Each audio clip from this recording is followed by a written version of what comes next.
queria inicialmente falar algumas palavras a respeito do nosso tema, né, dessa mesa. É um tema bastante instigante, que procura fazer a ponte entre qualidade de vida no trabalho e as questões de estratégia empresarial. Quer dizer, na realidade, é uma preocupação com os aspectos de gestão envolvidos na qualidade de vida no trabalho, né?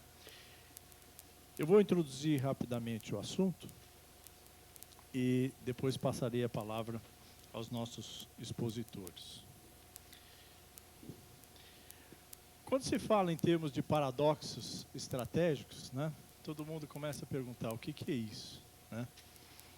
E, na realidade, eu acho que isso que nós temos aí é muito mais um campo para questionamentos do que um campo ainda para respostas. O primeiro questionamento que se coloca quando se fala de qualidade de vida no trabalho, sob o ponto de vista estratégico, né? E aí um dos primeiros paradoxos é que será que as empresas, né, no momento em que elas estão num momento de extrema competitividade, num momento de preocupação com a sobrevivência, né, até que ponto qualidade de vida no trabalho é uma preocupação estratégica das empresas? Esse é um primeiro questionamento, né? Há 10 anos atrás, eu acho que se a gente falasse em qualidade de vida no trabalho, nós não tínhamos muitas pessoas no âmbito empresarial dispostas a prestar atenção. Eu acho que hoje, apesar, né, de toda essa competição acirrada, né, da luta pela sobrevivência empresarial num mercado de trabalho competitivo, hoje tem muita gente preocupada com qualidade de vida no trabalho. Será que isso é um paradoxo? Uma outra questão é ligada à questão de qualidade de vida no contexto da qualidade total, né? Os programas de qualidade total nas empresas, né, têm tido um grande avanço e têm contribuído, inclusive, para os resultados empresariais. E qual é o papel que qualidade de vida assume nisso?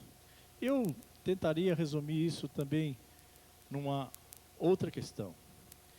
Existe qualidade total numa organização se não houver qualidade de vida? Essa é uma segunda questão, né? A outra questão se refere à questão do mercado de trabalho, né? Nós temos um mercado de trabalho hoje extremamente ofertado. Acho que eu não vou repetir aqui todas as questões de mudança na tecnologia que afetam o emprego, a questão da competição global que afeta também, de certa forma, o mercado de trabalho, né? Dos programas de downsizing, dos programas de terceirização, que batem diretamente na questão do emprego dentro de uma perspectiva de mais longo prazo, né? Agora, como é que, numa situação dessa, onde as empresas estão diminuindo a sua força de trabalho, as empresas estão terceirizando vários tipos de atividades, né? Como é que se situa isso, né? Que são medidas, às vezes, muito traumáticas e muito de caráter assim, muito emergencial, né?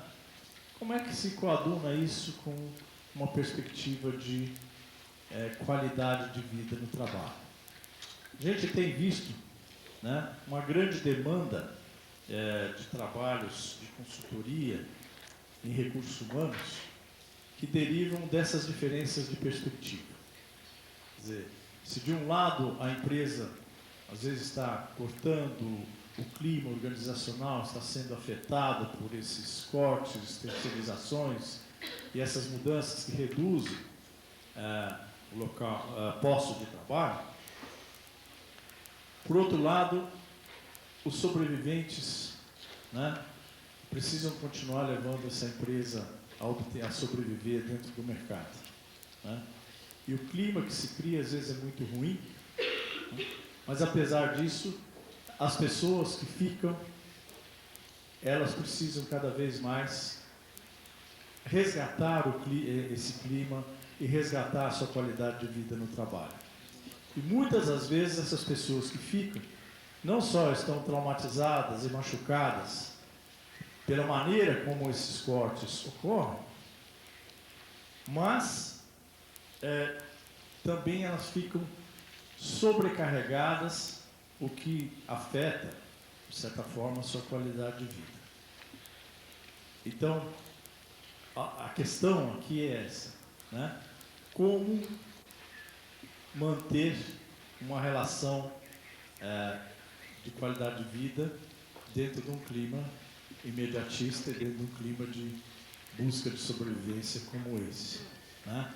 A qualidade de vida para alguém que teve um job enrichment, né, em termos de assumir as suas funções e mais as funções daqueles que foram embora, tá certo?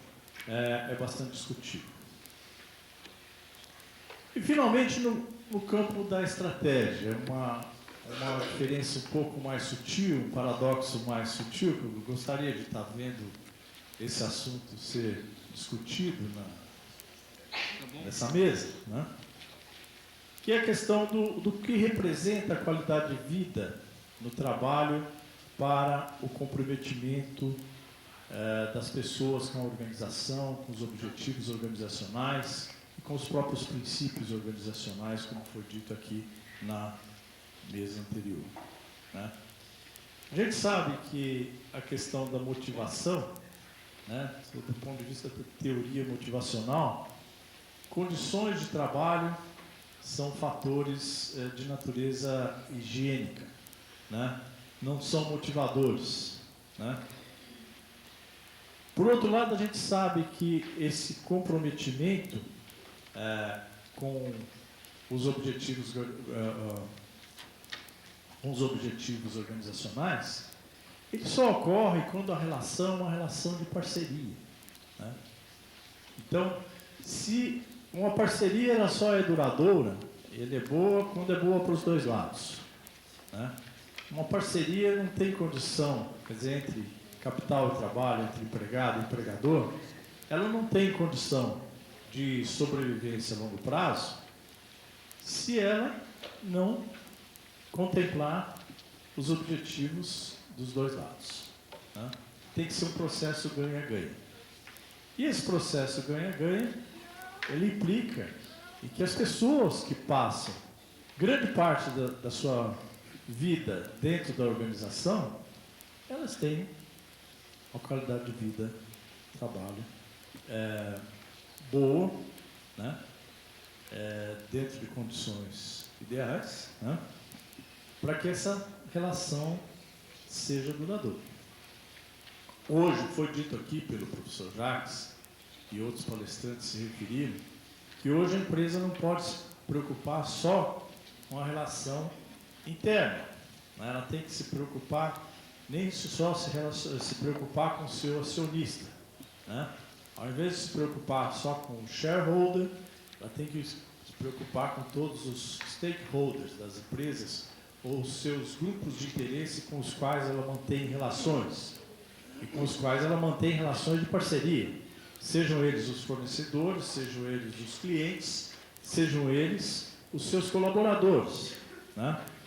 E essas parcerias têm que ser parcerias estratégicas definidas em cima de bases sólidas e não bases emergenciais, né?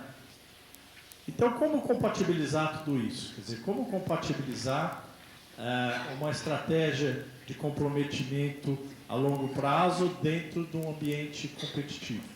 Muitas vezes, quando a gente fala nisso, né, numa estratégia de comprometimento da força de trabalho com os objetivos da organização, as pessoas questionam, falam, puxa, mas as empresas estão enxugando, o trabalho está sendo feito fora da empresa, né? Muitas atividades estão sendo terceirizadas. E a minha resposta para isso é devolver a bola, quer dizer, a minha hipótese é a seguinte: se já é difícil você obter comprometimento de pessoas que são seus colaboradores internos, imagine a dificuldade de você comprometer pessoas que estão fora do seu ambiente de trabalho com um outro tipo de relação de parceria que não aquela do colaborador interno. Então, falando de paradoxo, ficam aí essas questões que eu estou colocando para nós trabalharmos nas discussões dessa mesa. Quer dizer, a ideia de qualidade de vida no trabalho como parte do conceito de qualidade total, a ideia de inserir essa discussão dentro do contexto de mercado de trabalho que nós vivemos e a ideia de estratégia de comprometimento e de motivação das pessoas. Então, essas questões que eu deixo para a nossa discussão. Sem mais, eu vou passar a palavra, tá? O Mazieiro vai estar coordenando a passagem da palavra para os palestrantes. Muito obrigado. Tenham um bom trabalho.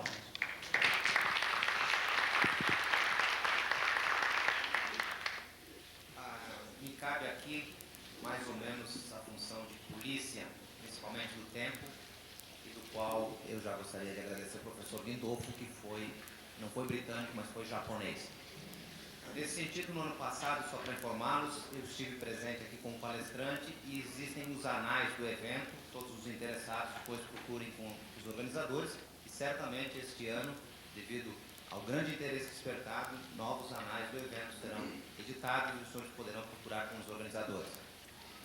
Agora, solicitando então a palavra do senhor Eduardo Bom Anjo, que é um egresso aqui da escola, ele é graduado em Economia pela USP, ele atualmente é professor de Planejamento Estratégico da Fundação Armando Alves Penteado, ele é presidente do Comitê de Educação da Associação Nacional de Previdência Privada, é também Chief Executive Officer da Signa Previdência e Investimentos e membro do Board of Directors da Signa do Brasil, além de outras coisas bastante importantes para essa palestra, que é membro fundador da Associação Brasileira da Qualidade de Vida e membro da Sociedade Latino-Americana de Estratégia. Então, acredito que o seu currículo está bastante apropriado e vamos ouvir durante 20 minutos. Muito obrigado.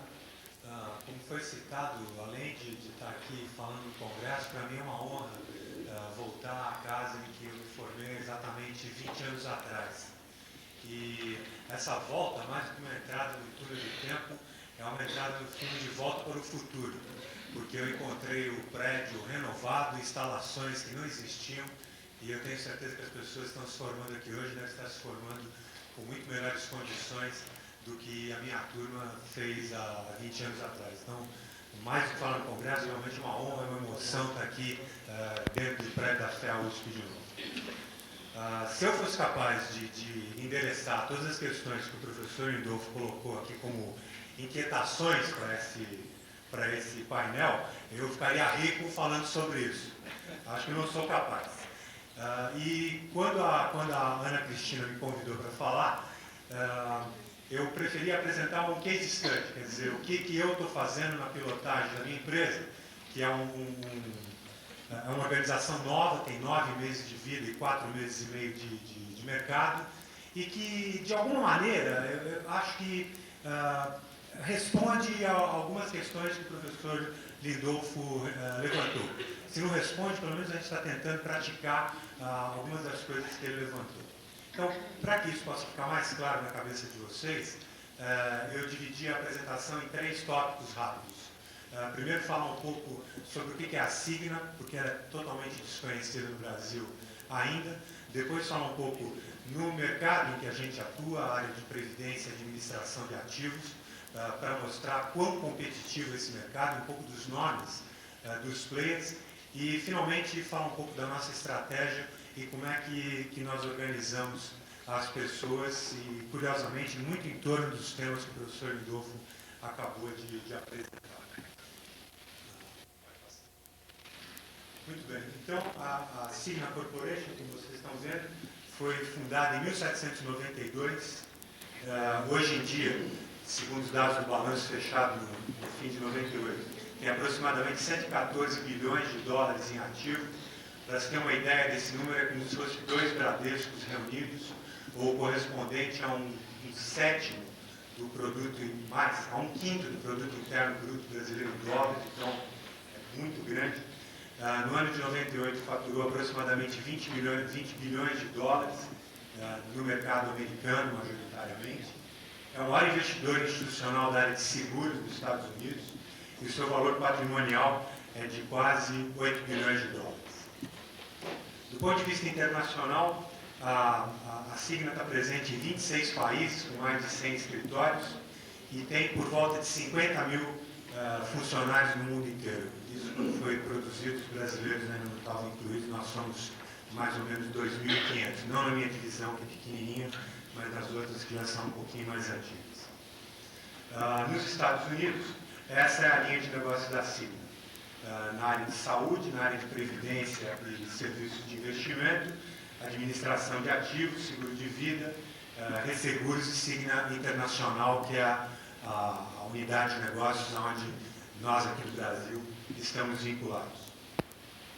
Na área de previdência, particularmente, que é um dos negócios que tem mais crescido no mundo nos últimos 5 a 10 anos, a Cigna tem desenvolvido negócio em 3 países, muito recentemente. Até então era uma empresa puramente americana. E o Brasil foi escolhido estrategicamente como um dos países. Os outros 2 são o Japão e Hong Kong. E esses investimentos foram feitos fundamentalmente através de um estudo que durou entre 18 e 24 meses, olhou para o mundo inteiro e verificou que existe uma tendência mundial de reforma dos sistemas de seguridade social. E, portanto, o que está acontecendo aqui no Brasil não é nenhuma novidade, ao contrário, o Brasil está na rabeira da reforma do sistema de seguridade social, mas esse não é o tema nosso de hoje à tarde. E, dentre os países que estão reformando a seguridade social, e particularmente a Previdência, optou-se por escolher um conjunto de 8 países, dos quais 3 estão sendo implementados entre 99 e 2000, onde o mercado possui características que favoreciam a comercialização de planos corporativos. Para que a gente possa entender um pouco melhor como é que funciona esse mercado no Brasil, é preciso ter conhecimento de 3 blocos de negócio. O bloco da Previdência, onde nós atuamos, e vocês podem perceber que é um mercado ainda extremamente concentrado, mas ele já foi mais concentrado. Eu estava contando para um jornalista hoje, antes de vir para cá, que há 5 anos atrás existiam só 4 fornecedores de previdência privada aberta no Brasil.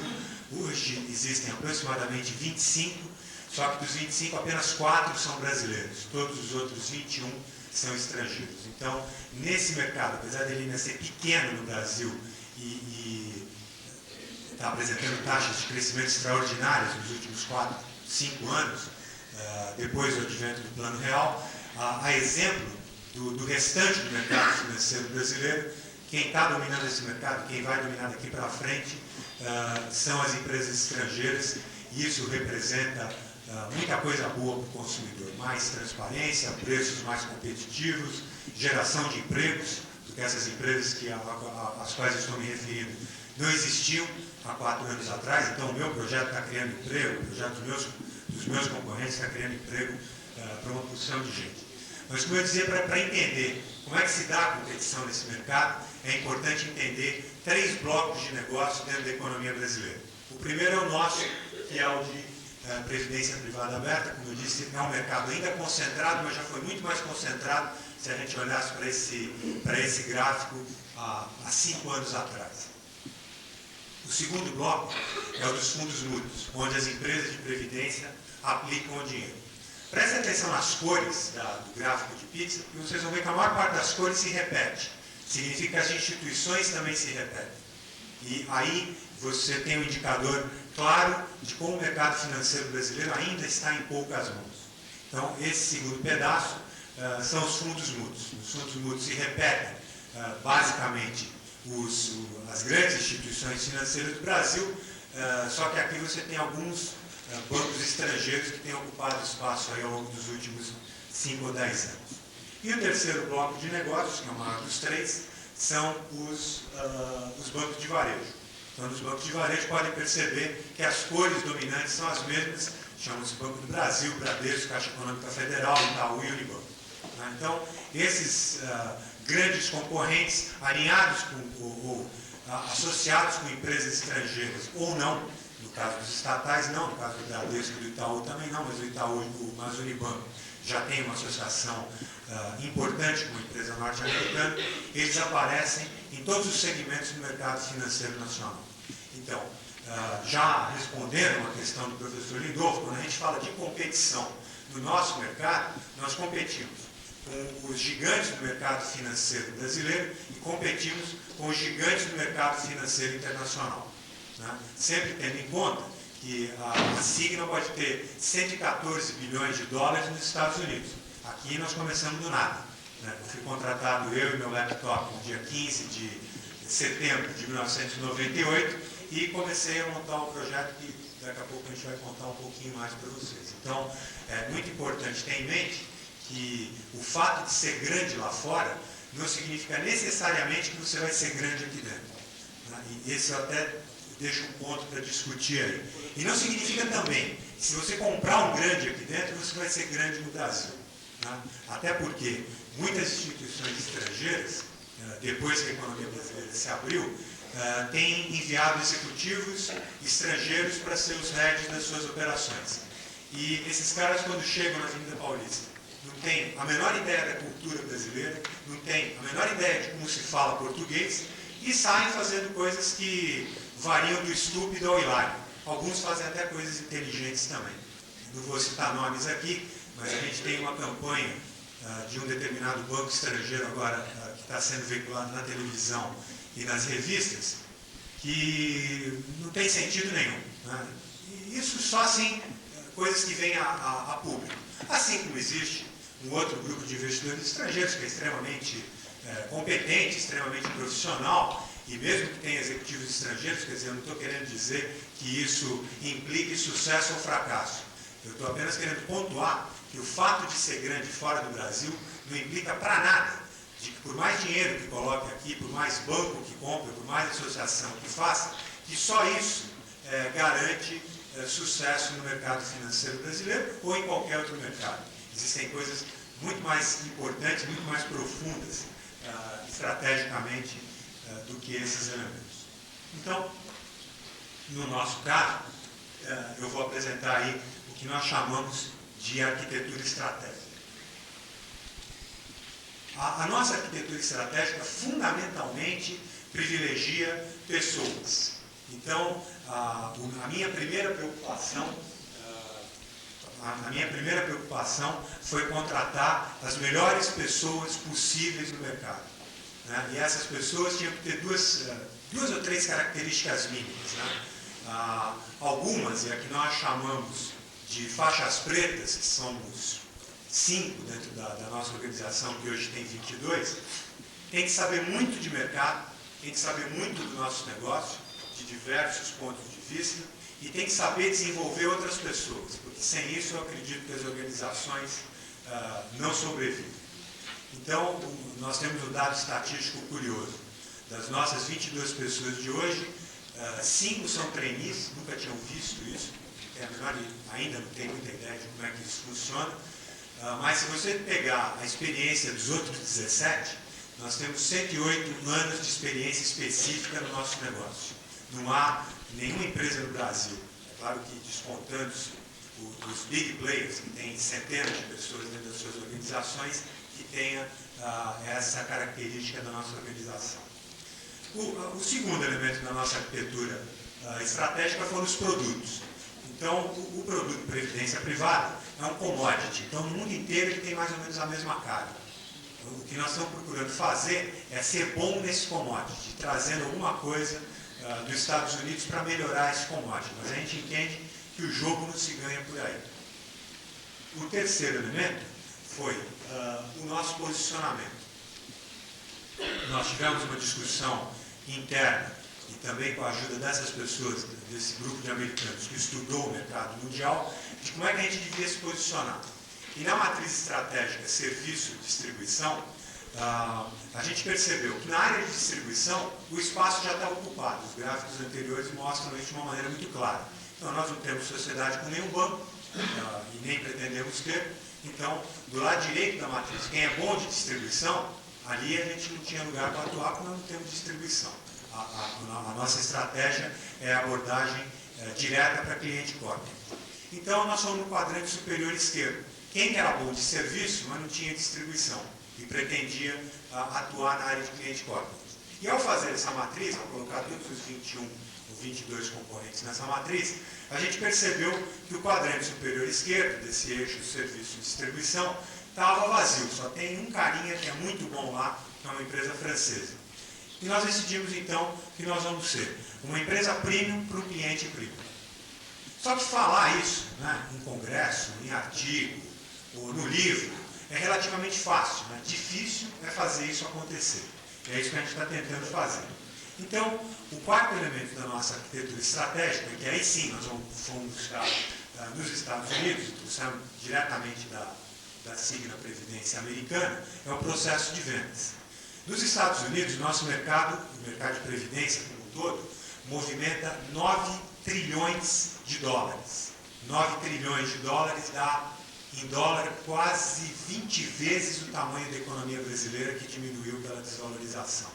Então, 9 trilhões de dólares e centenas de provedores, você tem que ser muito bom no processo de abordagem do cliente.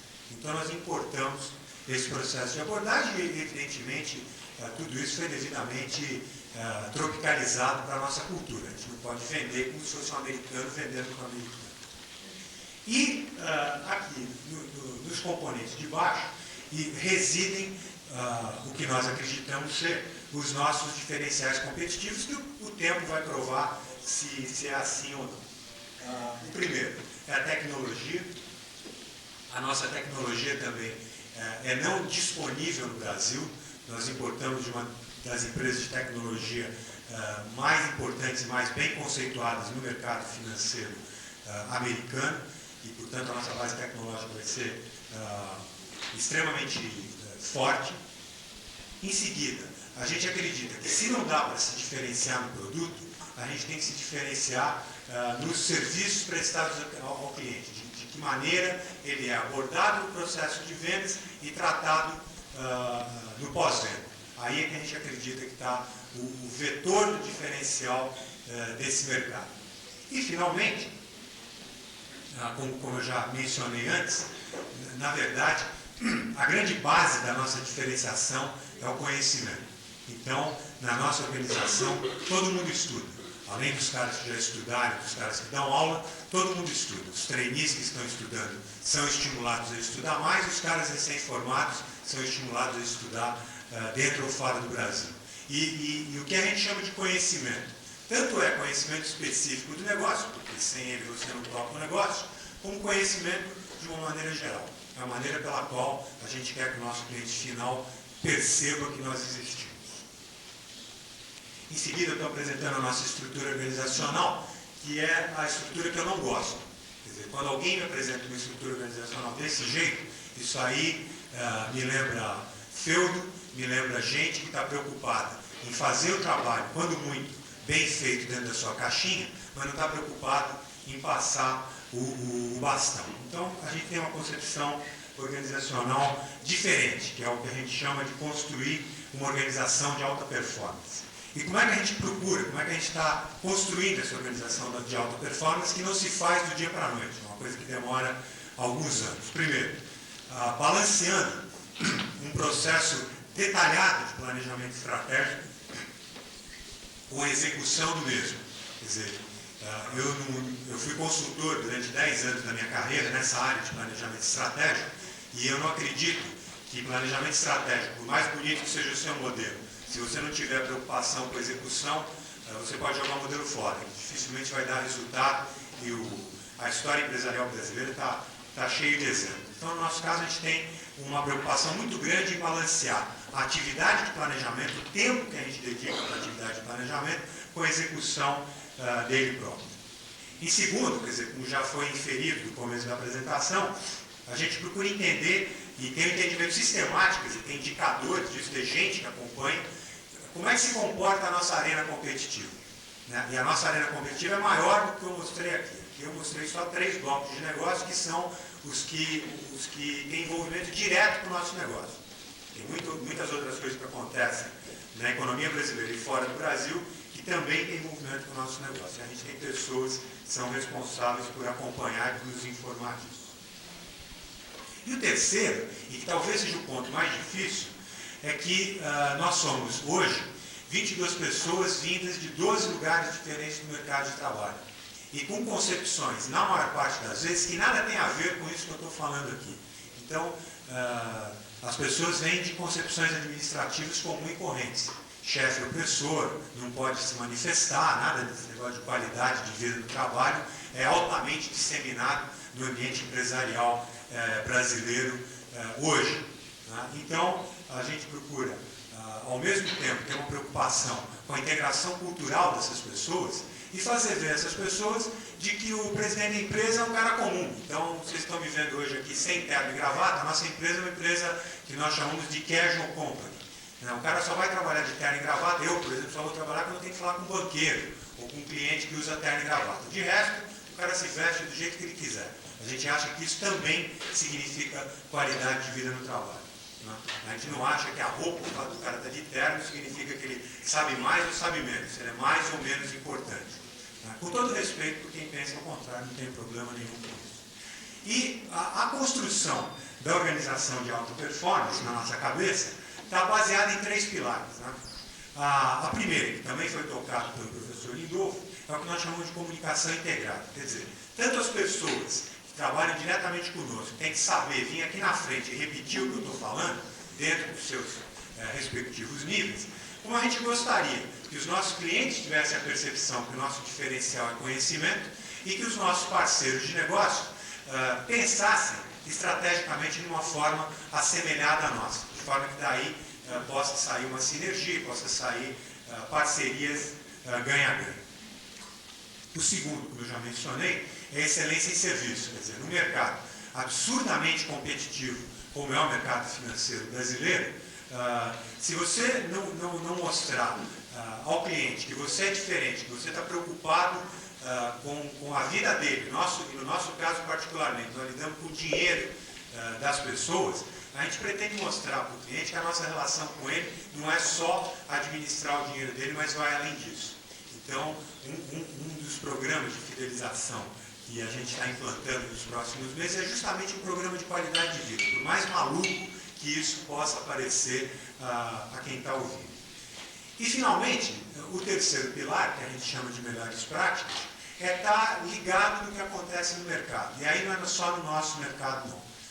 A gente vai atrás de melhores práticas em vários lugares do mundo, lendo, participando de cursos, vindo falar em plenárias como essa, estudando e por aí afora. A esse conjunto de coisas a gente chama de organização dinâmica. E a organização dinâmica, no seu desenho, parte do princípio que as pessoas que estão envolvidas no projeto, elas não estão ligadas, quer dizer, a finalidade delas não é estar ligada em função e tarefa. É muito mais que isso. É estar ligada na maneira como a organização funciona como um todo. Isso significa organizar processos, estimular trabalho em equipe, alinhar as equipes dos objetivos, minimizar a hierarquia, integrar os clientes e as empresas. E por outro lado, quer dizer, como é que a gente faz isso acontecer? Como eu já disse aqui, dando ferramentas às pessoas, enfatizando competência, incentivando criatividade, treinando muito e criando uma cultura organizacional aberta, como está escrito aí, de cooperação e cobrança. A próxima transparência, o próximo gráfico é como nós funcionamos. Nós funcionamos na forma de comitês, e todo mundo participa desses comitês. Pode falar. Então, esses comitês olham para o mercado, né? Uma empresa premium para um cliente premium. Cada um desses comitês é formado por pessoas de 2 ou mais áreas da organização, e esses comitês têm a sua contrapartida nos Estados Unidos. Todos eles se comunicam com os Estados Unidos habitualmente. Existe um comitê verde claro aí, que ele é composto só porque eu chamo pelos doentes da empresa. Como eu não lido com teams, eu lido com doentes, então os doentes fazem parte do comitê de New Ideas. E esses caras, além da função deles, além da atividade normal deles, eles se reúnem comigo uma vez a cada 15 dias, normalmente fora do ambiente de trabalho. Então a gente pode ir para um bar, para o Parque do Ibirapuera, para uma fazenda, para qualquer lugar. A função desses caras, como o nome já diz, é breakthrough. Quer dizer, você não tem que me dizer aqui que você atendeu o cliente direitinho no telefone, não. Você tem que vir aqui e me dar ideias diferentes. O que a gente pode fazer de diferente nessa organização? Para terminar, porque o meu tempo está esgotado, eu quero ser nipônico também, inclusive porque eu vou para Tóquio ver o jogo do Alviverde. Já tem que aprender, né? Eu queria deixar aí um pensamento. Né? E o pensamento é esse. A estrada da oportunidade está aberta, e isso vale para praticamente todo mundo na economia brasileira hoje. O desafio maior vai ser competir com concorrentes cada vez mais preparados e atender consumidores cada vez mais exigentes. Isso também vale para todo mundo. O escopo do nosso projeto privilegia o planejamento, utiliza a arte da estratégia, eu espero que no seu estado da arte, privilegia a flexibilidade, criatividade e cuida muito dos detalhes da execução. É isso que a gente acredita que faz a diferença. Espero que eu tenha estado em cima dos 20 minutos. Obrigado pela atenção de todos.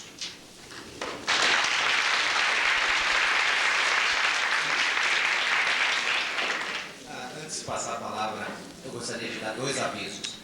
O primeiro é que existe uma lista, né, de presença circulando no auditório. Por favor, assinem. Se não assinaram, na saída, os meninos da monitoria estão com ela. Por favor, assinem também. A segunda é que eu deverei fazer questões no final, mas as questões já estão abertas, os senhores poderão formulá-las e já ir encaminhando à mesa. Ok? A qualquer um dos presentes na mesa.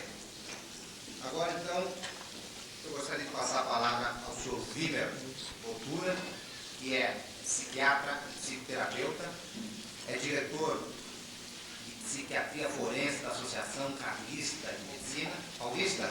Desculpa, Fábio. Ele é doutor. Mas ele, além de ser ex-diretor de recursos humanos da Secretaria de Trabalho, é autor de vários livros, entre ele um bastante sugestivo, ou todos bastante sugestivos.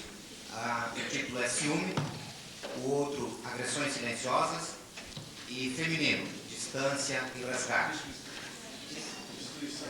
Destruição e Resgate. Quando vê que eu estou lendo uma bula médica aqui. Mas para evitar esses desacertos, né, a palavra com ele então e as questões com vocês. Obrigado. Boa tarde, pessoal. Bom, eu vou falar sobre a questão da motivação, a questão individual da motivação da qualidade.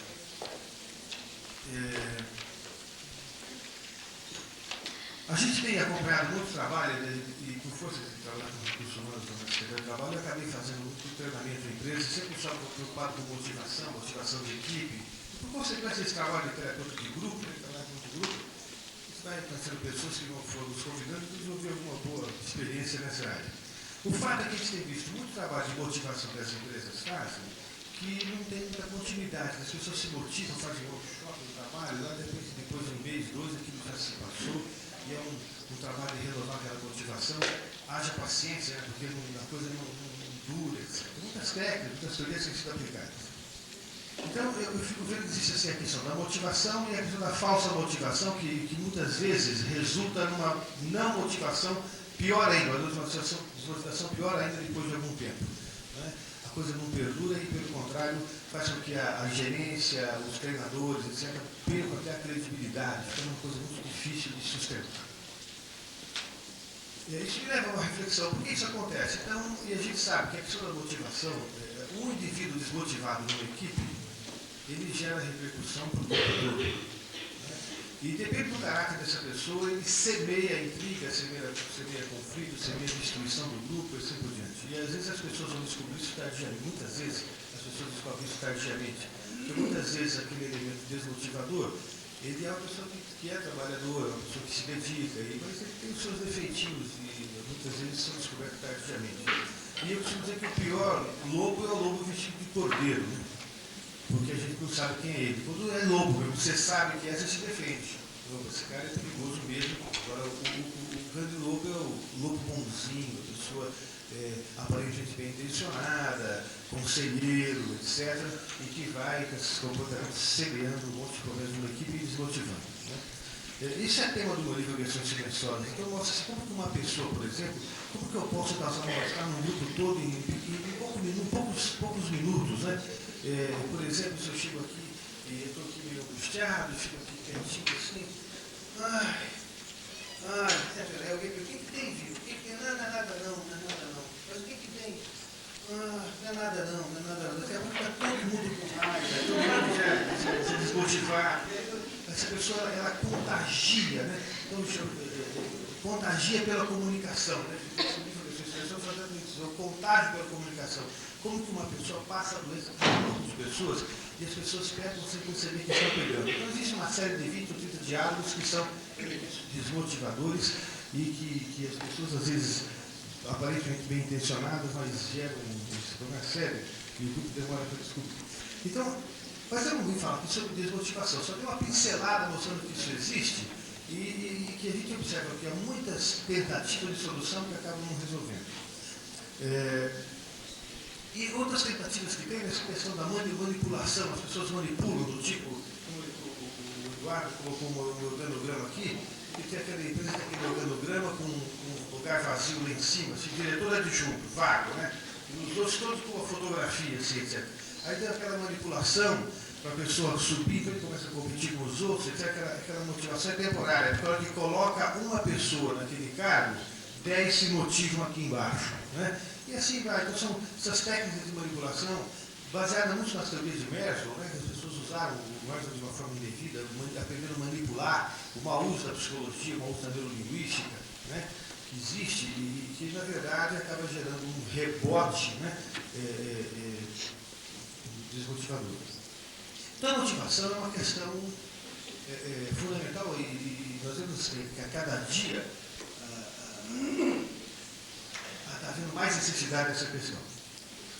Eu vou passar agora para a questão da motivação especificamente e quero colocar primeiro que eu gosto de contextualizar as coisas que nós estamos falando.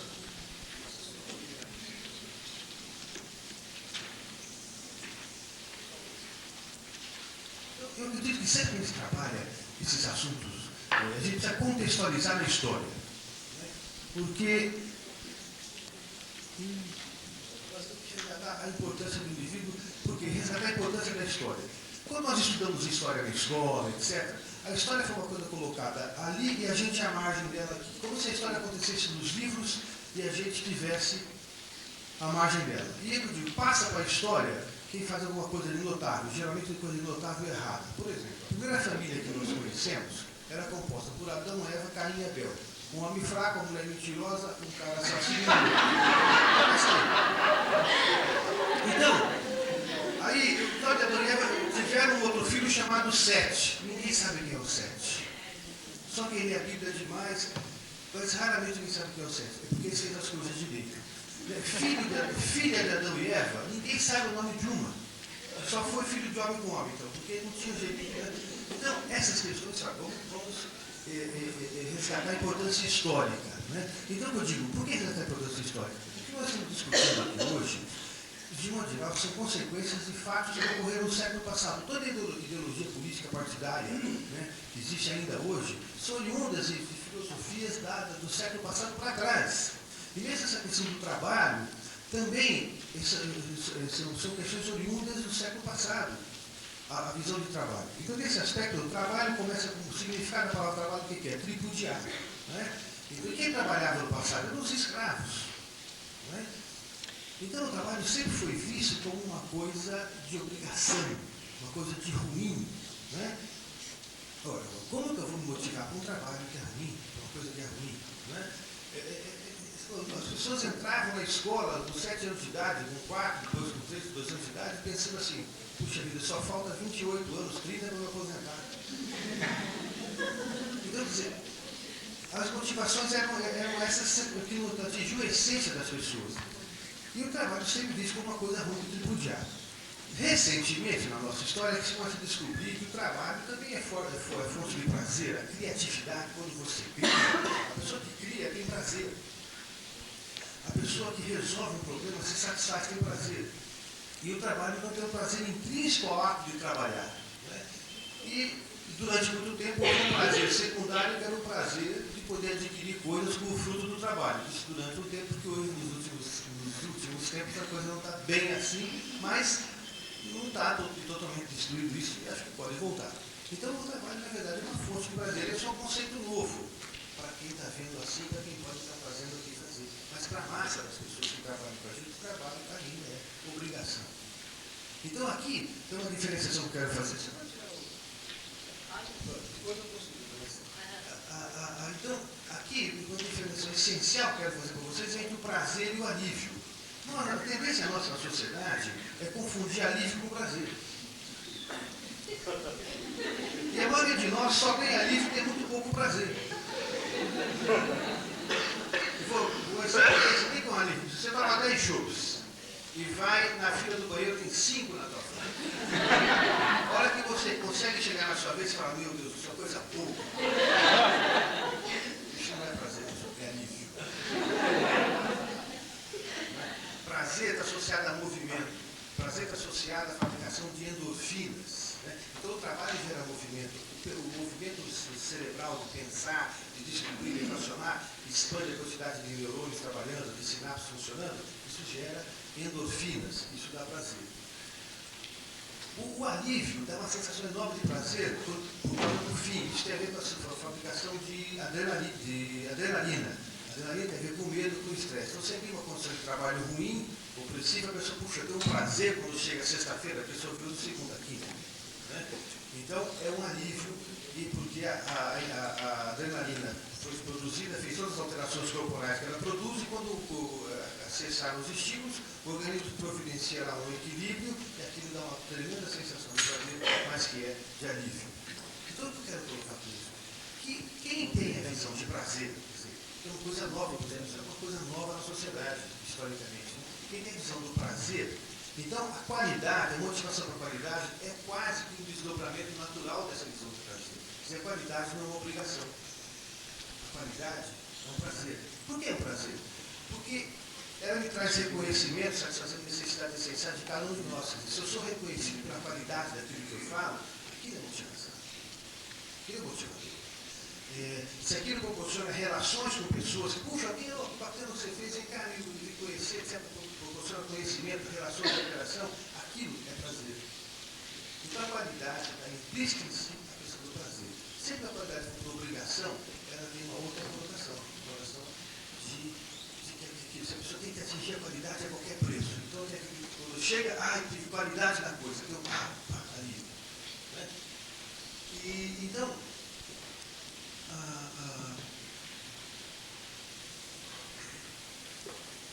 a busca da qualidade não seria estressante se as pessoas buscassem com essa visão prazerosa. Quando buscam com essa obrigação do tem que, aliás, tem que é uma doença que eu chamo de tem-que-ite, né? As pessoas têm que ser perfeitas, têm que ser rápidas, têm que ser agradáveis, têm que ser simpáticas, têm que... Então, se tem que ter a qualidade, se tem que, é sintomático, né? Acaba causando dor da coluna, dor de cabeça, sintomas físicos, etc., né? Por causa do tem que. As pessoas são estressadas, tem que. Se não consegue um momentinho, aquilo já funciona como uma depressão, uma coisa destrutiva, e assim por diante. Podia passar a segunda linha? Identificar a relação ao outro. Então, na questão da qualidade, esse progresso aqui, você falou-se em relação ganha-ganha, em equipe, em sinergia, com a palavra gosto muito de ouvir, gosto muito de falar, muito de buscar e de conseguir, né? Sinergia. A relação ao outro é a coisa que mais ameaçou o ser humano ao longo da história. Nós temos muito medo do outro. Né? E o outro era quem? O outro é o empregado é o patrão é o empregado, o patrão tem mais, tem o concorrente, tem o fiscal, né? Tem vários outros aí. Né? Mas, então, a empresa, essas relações de outro são muito temerárias para o ser humano. E a gente tem no outro, na verdade, o julgamento do outro nos ameaça mais porque, na verdade, isso é uma projeção do nosso próprio julgamento. Eu temo do outro aquilo que, na verdade, eu não aprovo para mim. Se eu aprovo para mim, o outro eu temo menos. Mas as pessoas não têm essa diferenciação no dia a dia, não estão percebendo isso. Né? E nesse aspecto do medo do outro, a gente vê muito, até em treinamento executivo, que faz umas coisas que eu acho absurdas, né? Junta um monte de executivo num sítio lá e manda o cara enfrentar, passar de noite e medo, perto de bicho, subir em árvore, pular, não sei o que lá, dizer que é um homem corajoso para tomar decisões. Eu tenho um cliente que é advogado, um dos maiores escritórios que tem por aí, e ele foi nesse lugar e não conseguiu, falou, eu não vou pular não. Aí ele ficou chateado que não pulou, eu falei, pô, mas pera, você teve coragem de fazer o que os outros não tiveram, que é de dizer que não pulava. Né? Que os outros preferiram correr o risco de pular do que dizer que não fariam aquilo. Né? Então, o medo que as pessoas têm é muito mais o medo do julgamento do outro do que os perigos verdadeiros que existem, né? Das verdadeiras ameaças. Então, esse temor ao outro acaba sendo um fator de sobrecarga nas nossas atividades. Então, é isso que vai acontecer quando o Eduardo colocou também naquele organograma, a questão de trabalhar no quadradinho ali, né? A pessoa quer se livrar daquela função e dane-se o grupo. Então, numa empresa muitas vezes tem aquela questão. Bom, olha, vendas vendeu, a produção é que não produziu. Né? A produção fez, a venda é que não vendeu. Fica aquela coisa, as pessoas fazem, sem uma interação de equipe, e sempre assim, eu quero me livrar do problema, e passo para o outro. Então, naquilo que eu falei de prazer e obrigação, a qualidade ela fica muito prejudicada quando as pessoas se preocupam em livrar-se dele. Eu tenho a incumbência e tenho que livrar-me dele. Aliás, a maior falha de qualidade de vida que tem é na relação pais-filhos, em que os pais se apressam tanto em se livrar da educação dos filhos, né? Os pais têm tanta pressa de se livrar daquele compromisso e não sabem que a criança entende que quando o pai diz eu quero me livrar desse compromisso, a criança entende que ele quer se livrar de mim. Aí se livrar de mim, você não se livra não. Vou ser dependente de você muito mais tempo do que você imagina. Quanto mais você quer se livrar dele, mais ele depende de você. Porque é uma tipo de defesa. Ninguém quer ser abandonado. Né? Então a linguagem é assim, quer livrar-se de, né, em vez de atingir a qualidade da realização. Então, em termos da própria qualidade de vida, esses aspectos nossos, a gente sofre muito, porque a tendência da nossa sociedade foi sempre nessa relação eu-outro ou todo-parte, né? Você tem a dicotomia assim, capital-trabalho, quando na verdade os dois são parte do mesmo todo, né? Patrão-empregado, homem-mulher, pais-filhos, né? São todas relações complementares, na verdade, e a gente internalizou sempre que são relações de oposição. Então, a própria relação trabalho-lazer, né? Então, assim, teve até uma ideologia comum no nosso milagre, que assim, não, vamos proibir o combustível de fim de semana porque não é para o trabalho, né? É como se o lazer, né, o descanso, o repouso, ou como se o próprio prazer, não fossem partes integrantes da nossa atividade, mas são. E são tão importantes que são motivadores, né, da retomada, da manutenção, da continuação. Então, o trabalho lazer, né, trabalho, repouso, né, são parte, e o outro dentro da parte todo, e que as pessoas têm muita dificuldade em lidar com isso. Esses aspectos postos numa sociedade, que todos nós passamos pelos mesmos bancos escolares, pela mesma ideologia de educação, pelos aspectos, são multiplicados para todas as pessoas. Quantas são as pessoas que conseguem diferenciar essas questões? Né? Eu fico vendo, às vezes eu faço uma palestra e uma pessoa assiste e gosta. Aí fala, eu quero levar meu marido para ver, ou minha mulher para ver, meu filho, meu irmão para ver. Leva, a pessoa chega lá e dorme do começo ao fim, não percebe. Ou a gente fala o tempo todo, a pessoa não escuta. Quer dizer, não é fácil tomar contato com aquilo que não nos é perceptível inicialmente, ou não nos é interessante a princípio. Né? Então, nessa questão de qualidade de vida, eu vejo muita gente quando fala, as pessoas falam assim, não, qualidade de vida é importante também. Né? Não é importante também.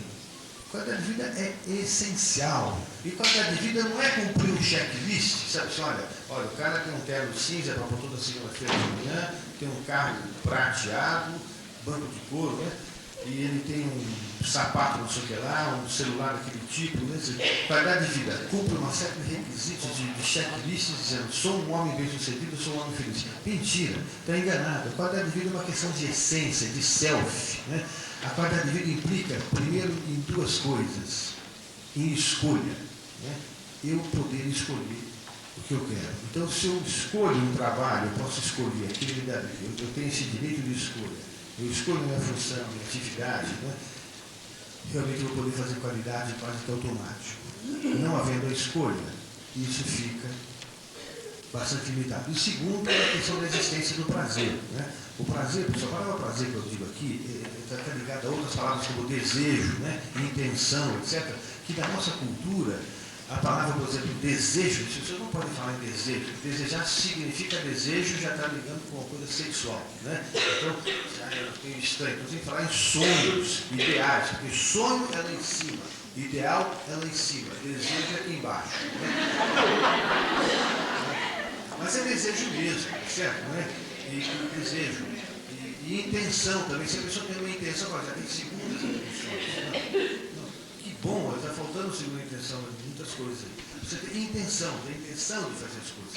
Então isso tem a ver com a qualidade, a intenção da qualidade, a intenção do desejo, né? A capacidade de envolvimento. E o envolvimento aqui é importante é o seguinte, quando um grupo, alguém se envolve, fala com desejo, com envolvimento, com motivação, automaticamente a outra pessoa se sente motivada, né? A motivação não é manipulativa como acontece em muitos lugares. As pessoas que têm que manipular é porque não chegaram à essência de si ainda, né? Aí haja trabalho, não vai resolver muita coisa. Mas quando a pessoa chega à essência de si, então aí a motivação fica mais fácil. E existe uma diferença fundamental, que o professor Serrano fala aqui, nessa questão da equipe de trabalho, da empresa, etc., que é a questão de, é o seguinte, olha, de comunicação. Uma coisa é eu falar para você. Ó, estou falando para você que não sei o que lá, blá, blá, blá, blá, blá. Outra coisa é eu falar com você. Quando eu falo com você, você é convidado a se integrar e a ouvir. Mas quando falar com você, não é que só uma mudança semântica de um pra com um com. É uma mudança de atitude. Né? Você fala com a pessoa no com você, ela se sente convidada a participar dessa relação, dessa atividade, desse grupo. E se eu falo para você, eu falo para você, fica aí longe, não se envolva, não participe. Então aí a coisa funciona como mais desmotivadora do que motivadora. Então essa questão é essencial. Outra coisa importante é que muitas vezes a gente, essa questão de diálogo em grupo, comunicação em grupo, a gente acredita, principalmente chefe, gerente, muitas vezes, né, acredita que dialogar é fazer o outro mudar de opinião. E nem sempre é isso, né? A gente tem que mudar de opinião muitas vezes. E muitas vezes a gente aprende com o outro, né? Bom, e se é isso, pessoal, está no tempo já? E vocês vão continuar. Obrigado a vocês.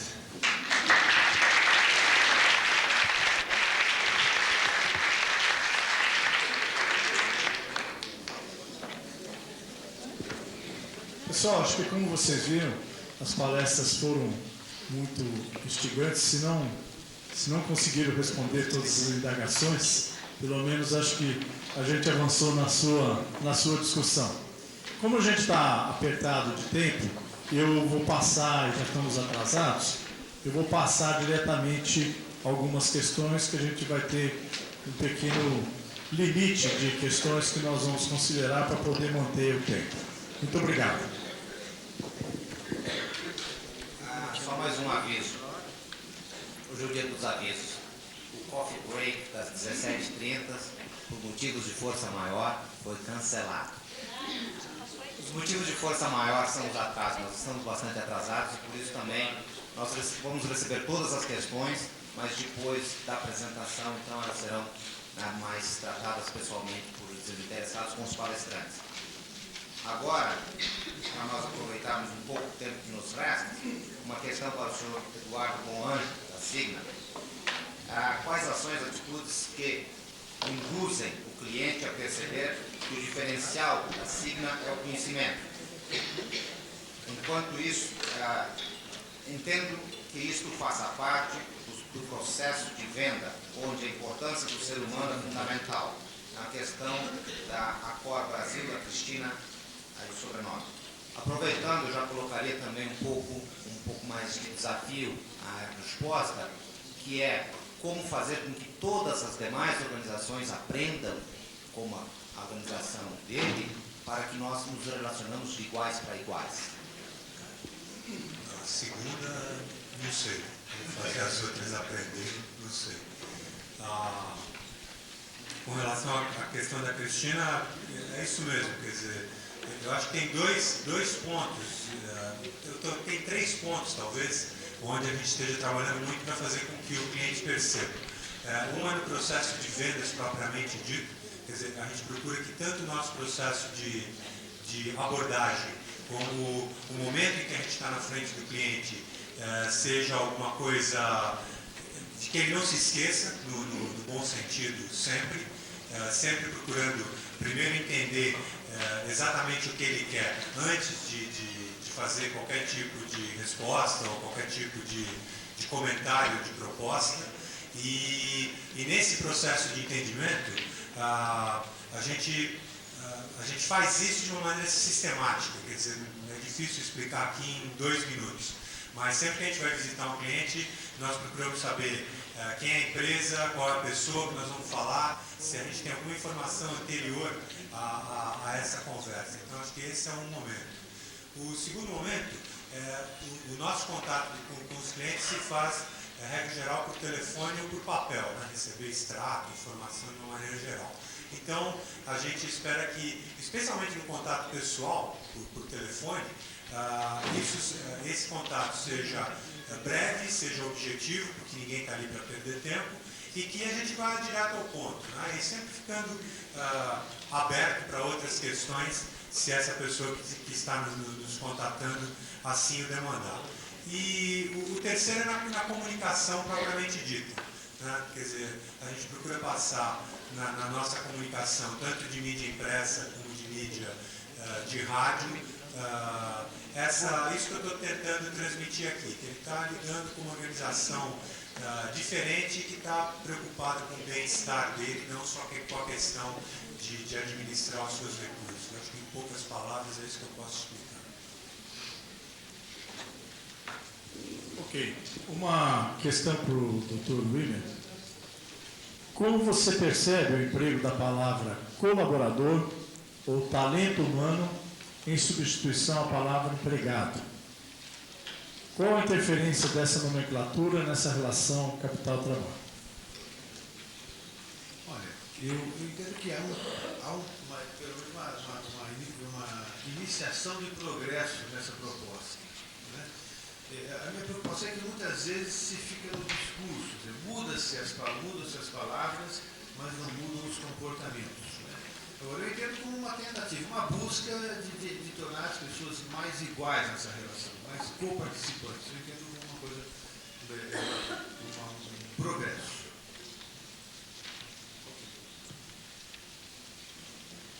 Uma questão para o Eduardo Monge. Quais as práticas de qualidade de vida na Sigma? Percebo que há muitos elementos de motivação, aparentemente, mas os funcionários têm flexibilidade de horário, por exemplo? Ou é obrigado a trabalhar muitas horas sem flexibilidade, a consideração com problemas pessoais dos funcionários? A Cláudia, da Sintonia Consultores Associados. Cláudia, é o seguinte, eu não consigo acreditar em alguém que seja bem sucedido no mercado competitivo se não trabalhar muito. Não significa que eu seja workaholic, nem acredito em coisa dessa natureza. Mas eu não acredito, quer dizer, eu não consigo conceber que alguém seja bem sucedido sem trabalhar muito, né? Para começar. Então esse é um valor. como é que a gente aplica a qualidade de vida lá? Pô, tem um monte de jeito, né? Por exemplo, a gente tem um programa voltado a desenvolver criatividade das pessoas, a gente tem um programa de gestão pessoal de saúde, gerenciado pelo Ricardo Demarque, que vem aqui falar amanhã de manhã. A gente tem uma sala, quer dizer, como nós somos relativamente poucos ainda, o espaço é grande, a gente tem uma sala que a gente pretende manter, mesmo depois que a gente crescer, que é uma sala que a gente chama de lazer, quer dizer, se o cara está de saco cheio, ele vai lá ler, tem livro que não é de negócio, tem revista que não necessariamente é exame, ou treinamento e desenvolvimento, enfim. Horário flexível. No mercado financeiro é complicado dizer que tem horário flexível, mas ninguém lá está preocupado se o cara chegou às 9 horas e 2 minutos e nem às 8h45, como está escrito na convenção do sindicato da nossa categoria. Certo? O que interessa para a gente é que a pessoa fundamentalmente tenha na cabeça isso, que nós somos uma empresa premium para um cliente premium. Isso significa comportar-se com uma atitude premium, né? Ser responsável, ser ético, ser profissional, pensar na equipe. Para mim, tudo isso é pensar em qualidade de vida. E a gente tem outras coisas mais tópicas, mais específicas na área de qualidade de vida propriamente dito. Mas eu acho que talvez, se eu fosse definir a minha organização com 2 palavras, é liberdade com responsabilidade. Bem, uma outra questão é como evitar, é para o Dr. Wimmer, como evitar que o indivíduo motivado e motivador de uma equipe, ou melhor, de um grupo heterogêneo, seja visto como um maluco, puxa-saco, ou na melhor das hipóteses, como um ingênuo lunático. Uma outra questão ligada a isso, como lidar com a motivação quando os fatores externos só levam à desmotivação? São questões intrigantes, né? Olha, como evitar ser chamado de maluco, eu não sei, porque eu não consegui escapar disso até hoje. Então, a única tentativa que eu fiz foi ser psiquiatra. Aí já melhorou um pouquinho, porque eu tenho a chave, né? Agora sim, mas de puxar saco, eu sugiro que quando alguém for chutar o saco do seu chefe, você não esteja com a mão lá. Agora, você pode machucar a mão, né? Agora sim, pessoal, voltando para a parte séria assim. A gente não tem controle sobre a opinião dos outros. Né? Sempre que você se destaca porque é uma pessoa que se mantém ativo, produtivo, interessado, né? O teu movimento de crescimento, o teu movimento de busca, ele gera em quem é passivo uma sensação de incapacidade, que vem ali com a tal da inveja. Né? O que acontece? Nós somos um grupo, você começa a ser motivado, batalha, vai atrás, quando você se destaca disso, né? Ao você se destacar, isso faz surgir uma diferença.